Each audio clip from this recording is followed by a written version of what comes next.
Pernille. Getting a cup of coffee, right? Yeah, really need a coffee. Definitely. Yeah, so how is everything with you? Good. I'm a bit busy at the moment. I'm actually a bit worried whether I can manage all the things that I have planned. I know all too well, Yeah. Please let me know if I can help or be at any assistance. That would be really great. Just come by my office and give me a call. We have to help each other out from time to time. That sounds good. Yeah.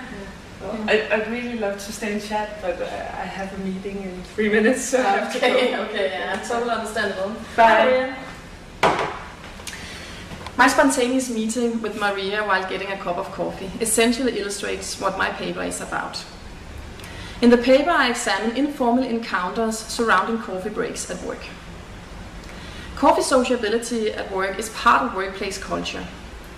And at work, coffee often involves a coffee ritual such as the morning coffee or the coffee break.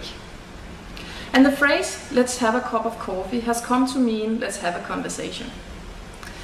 My paper draws upon a notion on communities of coping, originally proposed by Hochschild but developed by Kosinski. The concept of communities of coping reflects informal social modes of coping at work.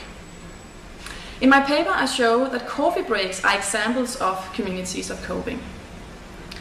I use the case of coffee breaks in a newly changed worksite of a public family law office in Denmark.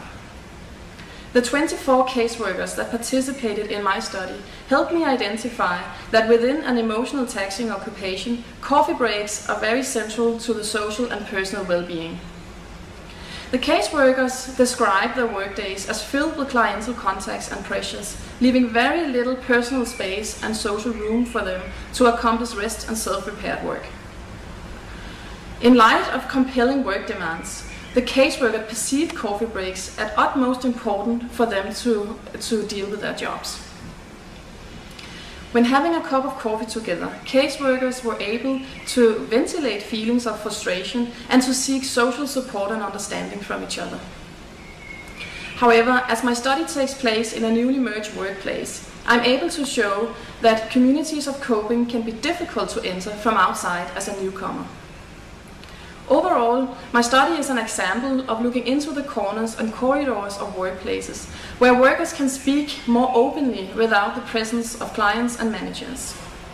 Here, much social creativity is taking place that might, maybe at first glance, seem unimportant for the researcher's attention. However, my study reveals that it is worth studying and it is worth bringing into our knowledge on workplace behavior and personal and social well-being at work.